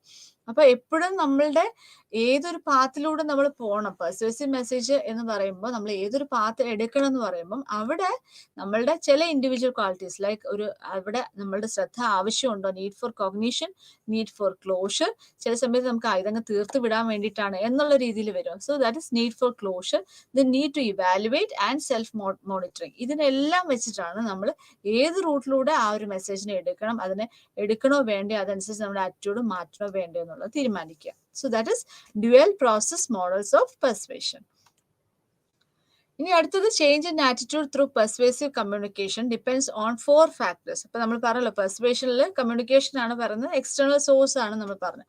അപ്പം ഈ സോഴ്സിൽ നമ്മൾ എന്തൊക്കെയാണ് ശ്രദ്ധിക്കുക എന്നുള്ളതാണ്. ഒന്ന്, സോഴ്സ് ഓഫ് കമ്മ്യൂണിക്കേഷൻ, എവിടെ നിന്നാണ് ആ ഒരു ഇൻഫർമേഷൻ കിട്ടിയത്, അതൊരു ട്രസ്റ്റ് വർത്തി അല്ലെങ്കിൽ ഒരു എക്സ്പേർട്ടിന്റെ അടുത്ത് നിന്നാണോ ആ ഒരു ഒപ്പീനിയൻ വന്നത് എന്നുള്ളത് നമ്മൾ ശ്രദ്ധിക്കാറുണ്ട്. സോ അതാണ് സോഴ്സ് ഓഫ് കമ്മ്യൂണിക്കേഷൻ എന്ന് പറയുന്നത്. So credibility of the communicator and attractiveness of the communicator. ഇപ്പോൾ നമുക്കറിയാം ഒരു ബ്യൂട്ടിഫുൾ ആയിട്ടുള്ള ഒരു ഹീറോയിൻ ആണ് ഒരു പെർട്ടിക്കുലർ ഷാമ്പു യൂസ് ചെയ്യുന്നതെങ്കിൽ നമ്മൾക്ക് ആ ഒരു അട്രാക്ഷൻ അതിനോട് തോന്നുകയാണ് നമുക്ക്. അപ്പൊ ആ ഒരു ഷാമ്പുവിനോട് നമുക്കൊരു ഫേവറബിൾ ഒപ്പീനിയൻ ഉണ്ടാവുകയാണ് ചെയ്യുന്നത്. So that is source of communication എന്ന് പറയുന്നത്. അടുത്തത് content and characteristics of communication. അപ്പൊ നമുക്ക് അതിനകത്ത് പല രീതിയുണ്ട്. ചിലത് ഫിയർ അറൗസിങ് ആയിട്ടുള്ള അപ്പീൽ വരുന്ന രീതിയിലുള്ള ഇൻഫർമേഷൻ. സോ ഇപ്പൊ ചിലത് നമുക്ക് തന്നെ വാട്സപ്പിൽ ചിലപ്പോൾ മെസ്സേജസ് ഒക്കെ കാണാം, ഇന്ന മെസ്സേജ് ഇത്ര പേർക്ക് അയച്ചു കഴിയുമ്പോൾ ഇന്നൊരു ബെനിഫിറ്റ് ഉണ്ടാവും, ഇത് അയച്ചില്ലെങ്കിൽ നിങ്ങൾക്ക് ഇങ്ങനെ ഒരു ദോഷം ഉണ്ടാവും എന്നൊക്കെ പറയുന്ന ഒരു തരത്തിലുള്ള message. So that is persuasive message. So അതൊരു ഫിയർ അറൗസ് ചെയ്യുന്ന ഒരു മെസ്സേജ് ആണ്. സോ നമ്മൾക്ക് ഇതിനൊന്നും വിശ്വാസം ഇല്ലെങ്കിൽ പോലും നമ്മളത് ചെയ്തു പോകുന്ന ഒരു അവസ്ഥ. അതുപോലെ തന്നെ ഇപ്പൊ ഒരു സിഗരറ്റ് ഇഷ്ടമാണെങ്കിൽ പോലും അതിനകത്തൊരു വാർണിംഗ് എഴുതിയിട്ടുണ്ട്. സോ അതൊരു ഫിയർ അറൗസിങ് ആയിട്ടുള്ള ഒരു അപ്പീലാണ് അവിടെ തരുന്നത്. അതുപോലെ ഡോണ്ട് ഡ്രിങ്ക് ആൻഡ് ഡ്രൈവ് എന്ന് പറയുന്ന സിമ്പിൾസ് ഒക്കെ. അപ്പൊ ഇതെല്ലാം നമുക്കൊരു ഫിയർ അവിടെ തരുന്നുണ്ട്. ആ ഫിയറിനനുസരിച്ചിട്ട് നമ്മളുടെ ഒരു ആറ്റിറ്റ്യൂഡ് ചേഞ്ച് ചെയ്ത് പോകുന്നത് നമുക്ക് മനസ്സിലാക്കാൻ സാധിക്കും. So that is content and characteristics of communication. അതിൽ വരുന്നത് ഒന്ന് ഓർഗനൈസ്ഡ് ആണ്. നമ്മൾ എത്രത്തോളം ഓർഗനൈസ്ഡ് ആയിട്ടാണ് ആ കമ്മ്യൂണിക്കേഷൻ പോകുന്നത്, അതിനകത്ത് positive negatives pros and cons രണ്ടും അതിനകത്ത് മെൻഷൻ ചെയ്തിട്ടുണ്ടോ എന്നുള്ളതാണ് നമ്മൾ ഒരു കാര്യം നമ്മൾ ശ്രദ്ധിക്കുക. അതുപോലെ തന്നെ അടുത്തൊരു കാര്യം എന്ന് പറയുന്നത് fear arousing appeal, then organisation of communication. അടുത്തൊരു ഗുഡ് ഫീലിങ്സ്. എപ്പോഴും നമ്മളൊരു പോസിറ്റീവ് മൂഡിലായിരിക്കണമെങ്കിൽ കുറച്ചൊരു പെരിഫറൽ റൂട്ട് വഴിയായിരിക്കും നമ്മളുടെ ഒരു ആറ്റിറ്റ്യൂഡ് അല്ലെങ്കിൽ പെർസ്വേഷൻ വരിക. അവിടെ നമ്മൾ കണ്ടന്റിനെ നമ്മൾ കുറച്ചും കൂടി ഒരു കണ്ടന്റിനെ ഇഗ്നോർ ചെയ്യുന്ന ഒരു സാധ്യത നമുക്ക് കാണാൻ സാധിക്കും. So that is content and characteristics of communication. അടുത്തത് ചാനൽ ഓഫ് കമ്മ്യൂണിക്കേഷൻ. നമുക്കൊരു റിലയബിൾ സോഴ്സ് നിന്നാണോ വരുന്നത് ആ ഇൻഫർമേഷൻ എന്നുള്ളത് നമ്മൾ ശ്രദ്ധിക്കും. അതുപോലെ ഫേസ് ടു ഫേസ് ഇന്ററാക്ഷനിലൂടെ നമുക്ക് കിട്ടുന്ന ഒരു ഇൻഫർമേഷൻ ആണ് നമ്മൾ കൂടുതൽ പെർസ്പെക്റ്റഡ് ആവാനുള്ള ചാൻസസ് ഉണ്ട് than mass media in producing attitude change. So that is channel of communication. Finally വരുന്നത് ക്യാരക്ടറിസ്റ്റിക്സ് ഓഫ് ഓഡിയൻസ്. നമ്മളുടെ ഓഡിയൻസ് ആരാണ് അതിനനുസരിച്ചാണ് നമ്മൾ മനസ്സിലാക്കുന്നത്. സോ ഫോർ എക്സാമ്പിൾ ഇപ്പം വളരെ ഹൈ സെൽഫ് എസ്റ്റീം ഉള്ള ആൾ, അല്ലെങ്കിൽ സെൽഫ് കോൺഫിഡൻസ് ഉള്ള ആൾ, അതുപോലെ ഒരു ബൈ നേച്ചർ ഒരു അഗ്രസീവ് ആയിട്ടുള്ള ആളുകളാണെങ്കിൽ അവർക്ക് ഈ ഒരു ആറ്റിറ്റ്യൂഡ് ചേഞ്ചിനുള്ള പോസിബിലിറ്റി കുറവായിരിക്കും. Okay, so increase in age, അത് വേറൊരു കാര്യം. ഇപ്പം ഏജ് കൂടുന്തോറും നമുക്കൊരു റിജിഡിറ്റി അല്ലെങ്കിൽ കൺസർവേറ്റിസം വരാനുള്ള ചാൻസസ് വരും. അപ്പം അങ്ങനെയുള്ള ഇടത്തും നമ്മളുടെ ഒരു പെർസ്യൂസീവ് കമ്മ്യൂണിക്കേഷന്റെ പോസിബിലിറ്റി കുറവായിരിക്കും. ഓക്കെ, സോ അതാണ് നമ്മുടെ ഫാക്ടേഴ്സിൽ വരുന്നത്. അപ്പൊ ഒന്ന് സോഴ്സ് ഓഫ് കമ്മ്യൂണിക്കേഷൻ, രണ്ട് content and characteristics of communication, അതിൽ fear arousing appeal, then organisation of communication, then good feelings, അടുത്തത് channel of communication, then finally characteristics of audience. അടുത്തത് റെസിസ്റ്റൻസ് ടു പെർസ്വേഷൻ. എങ്ങനെയാണ് നമുക്ക് പെർസ്വേഷനിൽ നിന്ന് റെസിസ്റ്റ് ചെയ്ത് നിൽക്കാൻ സാധിക്കുക എന്നുള്ളത്. അപ്പൊ മറ്റുള്ളവർ നമ്മളെ വീഴ്ത്താൻ ശ്രമിക്കുക എന്ന് പറയുന്ന പോലെ. സോ അപ്പൊ എങ്ങനെയാണ് അതിനകത്ത് നമ്മൾ പെട്ടുപോകാതിരിക്കുക, അല്ല അത്തരത്തിലുള്ള ഒരു പെർസ്വേഷനിലേക്ക് നമ്മൾ വഴുതി വീഴാതിരിക്കാനുള്ള ഒരു ചാൻസസ് എങ്ങനെയൊക്കെയാണ് വരുന്നതെന്നാണ് നോക്കുന്നത്. ഒന്ന് റിയാക്റ്റൻസ്. സോ നമ്മൾക്ക് ഒരു പേഴ്സണൽ ഫ്രീഡം ഉണ്ട്, എല്ലാ മനുഷ്യർക്കും ഒരു പേഴ്സണൽ ഫ്രീഡം ഉണ്ട്. അപ്പൊ ആ ഒരു പേഴ്സണൽ ഫ്രീഡം വെച്ചിട്ട് അതിലേക്ക് ഒരാൾ ഒരു പ്രഷർ തരുമ്പോൾ നമ്മൾക്ക് അവിടെ ഒരു അനോയൻസ്, നമുക്ക് അവിടെ ഒരു ശല്യം എന്നുള്ളൊരു അവസ്ഥ വരുമ്പോൾ നമ്മൾ വരുന്ന അറ്റംപ്റ്റ്സിനെ എല്ലാം തന്നെ നമ്മൾ റെസിസ്റ്റ് ചെയ്യാനുള്ള ചാൻസസ് കൂടുതലായിരിക്കും. ഇപ്പം ഫോർ എക്സാമ്പിൾ പറയുന്നത്, ഇപ്പൊ ചാർലിയുടെ ഒരു എക്സാമ്പിൾ പറയാം. ചാർലിയും ചാർലിയുടെ മദറും. അപ്പൊ ചാർലിയുടെ അമ്മയ്ക്ക് ഈ ഒരു പെർട്ടിക്കുലർ ഷൂ ആണ് ഇടാനായിട്ട് ഇഷ്ടം, ചാർലി ഇടാൻ ഇഷ്ടം. അപ്പൊ ചാർലി എന്ത് ചെയ്യും? അമ്മയ്ക്ക് ഇതാണ് ഇഷ്ടം, അമ്മ ഇത് ഫോഴ്സാണ് അവിടെ കാണിക്കുന്നത്. സോ അതിലേക്ക് പോവുകയാണ്. അപ്പം അമ്മ എത്രത്തോളം ഫോഴ്സ് ചെയ്യുന്നു അത്രത്തോളം ചാർലിക്ക് അതൊരു ശല്യമായിട്ടും ചാർലി അപ്പം സ്വന്തം ചോയ്സിലേക്കും പോവുകയാണ് ചെയ്യുന്നത്. സോ ദാറ്റ് ഇസ് റിയാക്റ്റൻസ് എന്ന് പറയുന്നത്. നമ്മുടെ ഒരു റിയാക്ഷൻ ആണ് അവിടെ കാണിക്കുന്നത്. അടുത്തത് ഫോർ വാണിംഗ്. നമുക്കറിയാം ഇന്ന ഇഷ്യൂസ് വരും, അപ്പൊ ഇന്ന രീതിയിൽ അവിടെ ഒരു പെർസ്വേഷന്റെ പോസിബിലിറ്റി ഉണ്ടെന്ന് പറയുമ്പോൾ നമ്മൾ ഓട്ടോമാറ്റിക്കലി നമ്മളുടെ അവിടെ ഒരു റെസിസ്റ്റൻസ് നമുക്ക് അവിടെ കാണിക്കുകയാണ് ചെയ്യുന്നത്. ഫോർ എക്സാമ്പിൾ ഇപ്പം ടി-വിയിലൊക്കെ നമ്മൾ ഇപ്പൊ പരസ്യങ്ങൾ വരുമ്പോൾ നമ്മൾ ആ പരസ്യം വരുന്ന സമയത്ത് നമ്മൾ ചാനൽ മാറ്റുന്നു. അപ്പം അവിടെ അങ്ങനെ ഒരു പോസിബിലിറ്റി വരുന്നത് നമുക്ക് അറിയാം. അപ്പൊ അതനുസരിച്ച് നമ്മൾ ശ്രദ്ധിക്കുന്ന ഒരു അവസ്ഥയാണ് ചെയ്യുന്നത്. അപ്പൊ ഫോർ എക്സാമ്പിൾ ഇപ്പൊ നാപ്റ്റോളിലൊക്കെ ആഡ് വരുമ്പോൾ നമുക്ക് അറിയാം ആ ആഡ് എങ്ങനെയൊക്കെയാണ് പോകുന്നത്, ഇതിനകത്ത് എന്തൊക്കെയുണ്ട്, എന്തൊക്കെ വസ്ത്രമുണ്ട് എന്നൊക്കെയുള്ള ഒരു ധാരണ നമുക്കുണ്ട്. സോ അതനുസരിച്ച് നമുക്ക് ആ ഒരു ഫോർവാർഡിങ് ഉള്ളതുകൊണ്ട് അതനുസരിച്ച് നമ്മൾ നമ്മുടെ ആറ്റിറ്റ്യൂഡിനെ ഹോൾഡ് ചെയ്ത് വെക്കുന്നു എന്നുള്ളതാണ് പറയുന്നത്. Next selective exposure. നമുക്കറിയാം എന്താണ് നമ്മൾക്ക് വേണ്ടത്, നമ്മളുടെ ഒരു എക്സിസ്റ്റിംഗ് ആറ്റിറ്റ്യൂഡ് എന്താണ്, ഇപ്പൊ പോസിറ്റീവ് ആണോ നെഗറ്റീവ് ആണോ നമുക്കറിയാം. അപ്പം അതിനോട് ചേർന്ന് നിൽക്കുന്ന അല്ലെങ്കിൽ കൺസിസ്റ്റന്റ് ആയിട്ടുള്ള ആറ്റിറ്റ്യൂഡ് എപ്പോഴും നമ്മൾ ഹോൾഡ് ചെയ്യാൻ ശ്രദ്ധിക്കുന്നു. അല്ലാത്ത ആറ്റിറ്റ്യൂഡ്സ് അല്ലെങ്കിൽ അല്ലാത്ത ഇൻഫർമേഷൻസ് നമ്മൾ പയ്യെ നമ്മൾ മാറ്റി വെക്കുന്നു. So that is selective exposure എന്ന് പറയുന്നത്. ഇപ്പൊ ടി-വി ചാനലൊക്കെ വരുമ്പോൾ നമ്മൾ ചാനൽ ചേഞ്ച് ചെയ്യുന്നു, കൊമേഴ്സ്യൽ ബ്രേക്സ് ഒക്കെ വരുമ്പോൾ നമ്മൾ ചാനൽ മാറ്റുന്നത് എന്താ വെച്ച് കഴിഞ്ഞാൽ ഇത്തരത്തിലുള്ള ഒരു പെർസ്വേസീവ് അറ്റംപ്റ്റ് അവോയ്ഡ് ചെയ്യാൻ വേണ്ടിയിട്ടാണ് നമ്മൾ അങ്ങനെ ചെയ്യുന്നത്. Last is counter argument. Counter ആർഗ്യുമെന്റിൽ പെർസ്വേസീവ് മെസ്സേജ് വരുമ്പോൾ നമ്മുടെ ഒരു സസെപ്റ്റബിലിറ്റി ടു ദ പെർസ്വേഷൻ നമ്മൾ വീക്കൻ ചെയ്യുന്ന ഒരു അവസ്ഥയാണ് കാണിക്കുക. So when we actively argue against the persuasive message inconsistent with to our attitude, നമ്മുടെ ഒരു എക്സിസ്റ്റിംഗ് ആറ്റിറ്റ്യൂഡ് ഇൻകൺസിസ്റ്റന്റ് ആയിട്ട് വരുന്നതിനോട് നമ്മൾ ആർഗ്യൂ ചെയ്യാണ് ചെയ്യുക. സോ അവിടെ ഒരു ആർഗ്യുമെന്റ് വരുമ്പോൾ അതിനോട് കൗണ്ടർ ആർഗ്യൂ ചെയ്ത് നമ്മളുടെ ഒരു എക്സിസ്റ്റിംഗ് ആറ്റിറ്റ്യൂഡിനെ ഹോൾഡ് ചെയ്യുന്ന സിറ്റുവേഷൻ ആണ് പറയുന്നത്. So that is counter arguments. Okay, so അപ്പൊ 3 കാര്യങ്ങളാണ്: reactance, forewarning, selective exposure and counter arguments. അടുത്തത് relationship between attitude and behaviour. നമുക്കറിയാം എപ്പോഴും നമ്മൾ ആറ്റിറ്റ്യൂഡിന് ബിഹേവിയറിന്റെ ഒരു റീസൺ നമുക്ക് ഒരു പെർട്ടിക്കുലർ ആറ്റിറ്റ്യൂഡ് ആണ് എന്ന് നമുക്ക് പറയാൻ പറ്റില്ല. അതുപോലെ ആറ്റിറ്റ്യൂഡ്സ് എപ്പോഴും ബിഹേവിയറിനെ പ്രെഡിക്റ്റ് ചെയ്യണമെന്ന് നമുക്ക് പറയാൻ സാധിക്കില്ല. പക്ഷെ എന്നാലും ചില ഫാക്ടേഴ്സ് ഉണ്ട് ആ ഒരു പെർട്ടിക്കുലർ ആറ്റിറ്റ്യൂഡ് അവർക്ക് ഉണ്ടെന്ന് നമ്മൾ മനസ്സിലാക്കുന്നത്, അല്ലെങ്കിൽ അതിനോട് ഒരു ആറ്റിറ്റ്യൂഡും ബിഹേവിയറും തമ്മിലുള്ള റിലേഷൻഷിപ്പ് മനസ്സിലാവുന്ന രീതിയിലുള്ള കാര്യങ്ങളുണ്ട്. അതിനകത്ത് ഫസ്റ്റ് വരുന്ന ആറ്റിറ്റ്യൂഡ് സ്പെസിഫിസിറ്റിയാണ്. സ്പെസിഫിസിറ്റി എന്ന് പറയുമ്പോൾ അവർ general attitudes fail to predict അവർ specific behaviours despite of being prejudiced and having negative attitude towards a particular community. നമുക്കറിയാം ഒരു സ്പെസിഫിസിറ്റി എന്ന് പറയുമ്പോൾ ഇപ്പം ക്രിസ്ത്യൻസിനെ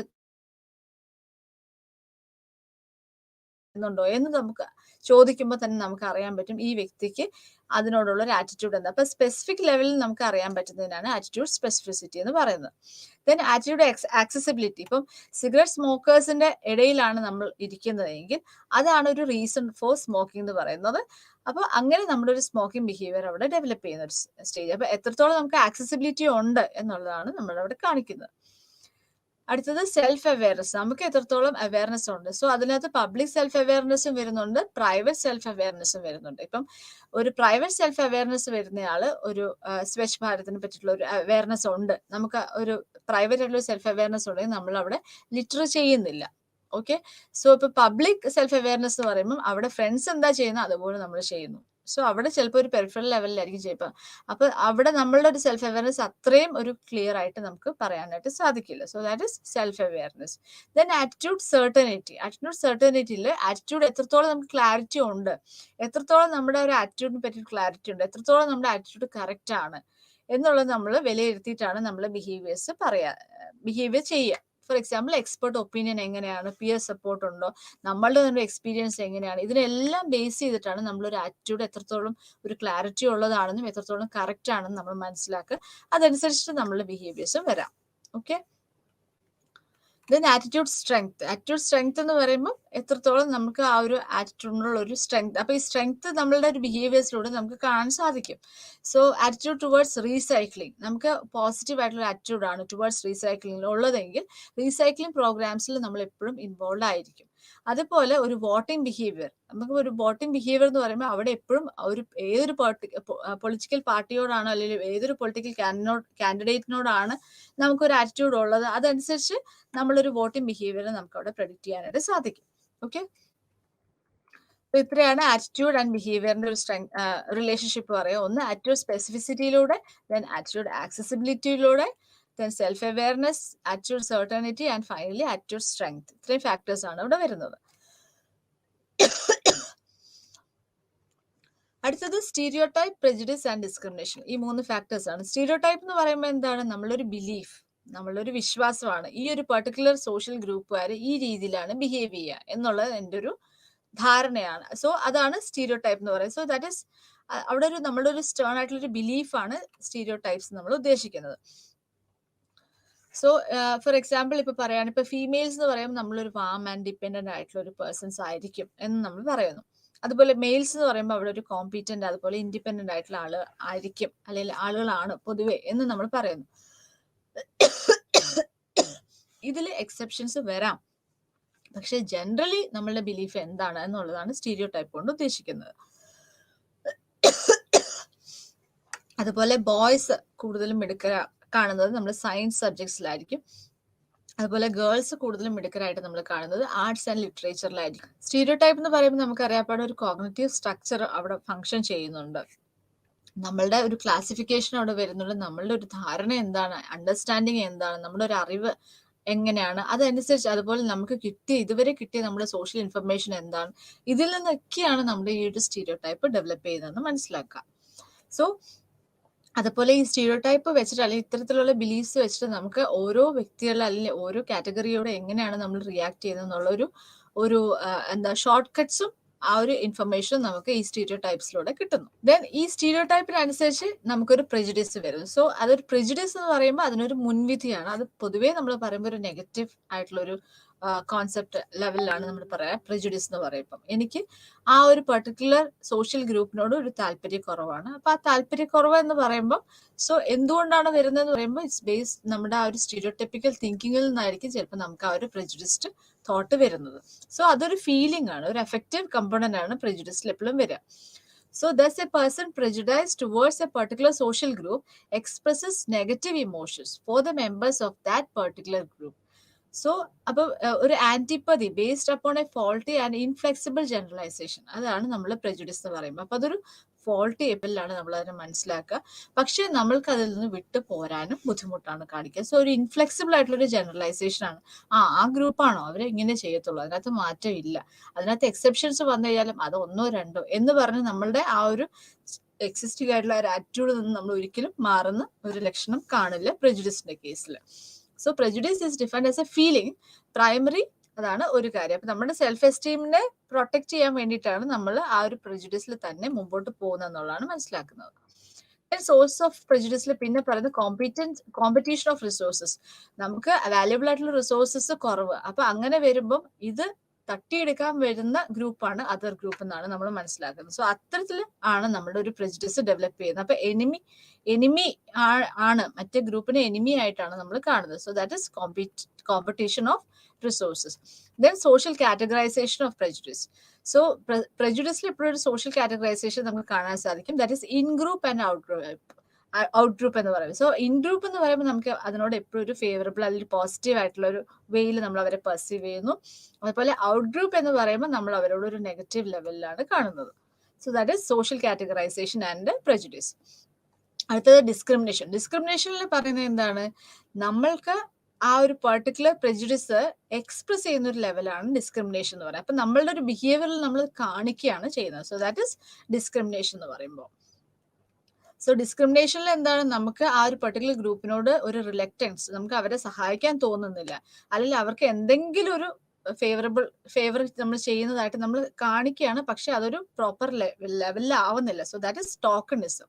ദെൻ റിവേഴ്സ് ഡിസ്ക്രിമിനേഷൻ. അവർക്ക് ഒരു ഹെൽപ്പ് ചെയ്യുന്നുണ്ട്, പക്ഷെ അത് പിന്നീട് നമ്മൾക്ക് അതിനകത്ത് എന്തെങ്കിലും ഒരു ഫ്യൂച്ചറിൽ നമ്മൾ നോക്കുമ്പോൾ അതിനകത്ത് എന്തെങ്കിലും ഒരു ഹാമും നമുക്ക് കാണാൻ സാധിക്കും. So that is reverse discrimination. So എങ്ങനെയാണ് നമുക്ക് അപ്പൊ നമുക്ക് ലോജിക്കൽ ലെവലിൽ നമ്മൾ ചിന്തിക്കാൻ പഠിപ്പിക്കുന്നതാണ് ഒരു കാര്യം. ദെൻ അതുപോലെ ഇന്റർ ഗ്രൂപ്പ് കോണ്ടാക്ട്, മറ്റു ഗ്രൂപ്പുമായിട്ടുള്ള ഒരു കോണ്ടാക്ട് നമ്മൾ മെയിൻറ്റെയിൻ ചെയ്യാതെ അത് ഇൻക്രീസ് ചെയ്യാനായിട്ട് നമ്മൾ ശ്രമിക്കുക. ദെൻ റീകാറ്റഗറൈസേഷൻ. നമ്മൾ ഇൻ ഗ്രൂപ്പ് ഔട്ട് ഗ്രൂപ്പ് എന്ന് പറയുന്ന ആ ഒരു കാറ്റഗറൈസേഷനിൽ മാറ്റങ്ങൾ വരുത്തുക. ഇത് ഈ പ്രെജുഡിസിൽ നിന്ന് നമ്മളൊരു ഗിൽറ്റ് ഡെവലപ്പ് ചെയ്യാനുള്ള ഒരു ശ്രമം നടത്തുക. അതുപോലെ സ്റ്റീരിയോ ടൈപ്സുമായിട്ടുള്ള നമ്മളൊരു ഓട്ടോമാറ്റിക് തോട്ട് നമ്മളവിടെ ഒഴിവാക്കാനാണ് ചെയ്യേണ്ടത്. ദെൻ അടുത്തത് സോഷ്യൽ ഡിസ്റ്റൻസ്. നമുക്ക് താല്പര്യമില്ലാത്തവരെ നമ്മൾ മാറ്റി നിർത്തുന്നതിനാണ് നമ്മൾ സോഷ്യൽ ഡിസ്റ്റൻസ് എന്ന് നമ്മൾ പറയുന്നത്. അടുത്തത് മെഷർമെന്റ് ഓഫ് ആറ്റിറ്റ്യൂഡ് ആണ്. അപ്പൊ ആറ്റിറ്റ്യൂഡ് നമുക്ക് പല രീതിയിൽ നമുക്ക് മെഷർ ചെയ്യാം. ഒന്ന് തേഴ്സ്റ്റിന്റെ സ്കെയിലാണ് പറയുന്നത്, രണ്ട് ലൈക്കേർഡിന്റെ സ്കെയിലാണ് പറയുന്നത്, മൂന്നാമത്തെ ഗട്ട്മാന്റെ സ്കെയിലാണ് നമ്മൾ പറയുന്നത്. സോ ഇത് മൂന്നുമാണ് നമ്മളുടെ ആറ്റിറ്റ്യൂഡ് മെഷർ ചെയ്യാനുള്ള സ്കെയിൽസ് ആയിട്ട് മനസ്സിലാക്കേണ്ടത്. സോ അപ്പൊ ഇന്നത്തെ ക്ലാസ്സിൽ നമ്മൾ ആറ്റിറ്റ്യൂഡിനെ കുറിച്ചിട്ടും അതുപോലെ ദെൻ പ്രെജുഡിസിനെ കുറിച്ചിട്ടും സ്റ്റീരിയോ ടൈപ്പിനെ പറ്റിയിട്ടും ഡിസ്ക്രിമിനേഷനെ പറ്റിയിട്ടുമാണ് നടത്തിയത്. ഓക്കെ, നന്ദി, നമസ്കാരം.